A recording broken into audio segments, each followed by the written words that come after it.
ஊடுருவல்களை தடுக்க கடுமையான நடவடிக்கைகளை எடுக்க வேண்டும் என பாதுகாப்பு அமைப்புகளுக்கு மத்திய உள்துறை அமைச்சர் அமித் ஷா உத்தரவிட்டுள்ளார்.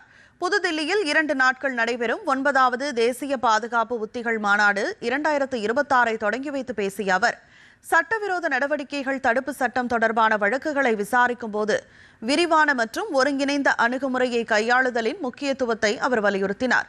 மாநாட்டின் முதல் நாளில் தேசிய பாதுகாப்பின் முக்கிய அம்சங்கள் குறித்து விவாதங்கள் நடைபெற்றன.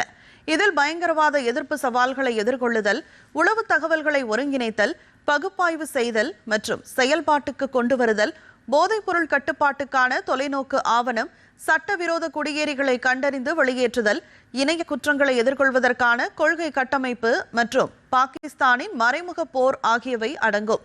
தொடக்க விழாவிற்கு முன்னதாக நாட்டின் பாதுகாப்பு மற்றும் ஒருமைப்பாட்டை காக்கும் பணியில் தங்கள் இன்னுயிரை ஈந்த உளவுத்துறையின் வீரமிக்க அதிகாரிகளின் நினைவாக தியாகிகள் நினைவிடத்தில் மலர் வளையம் வைத்து உள்துறை அமைச்சர் அமித் ஷா அஞ்சலி செலுத்தினார்.